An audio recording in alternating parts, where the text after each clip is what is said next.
माझ्या भीमराया वाणी सांगा पुढारी होईल का?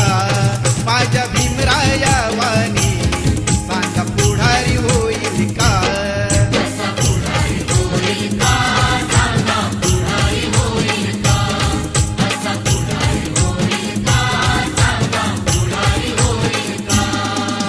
सुज्ञानाचा निर्मळ जरा भीमासारखा माणूस खरा जन्मा येईल का?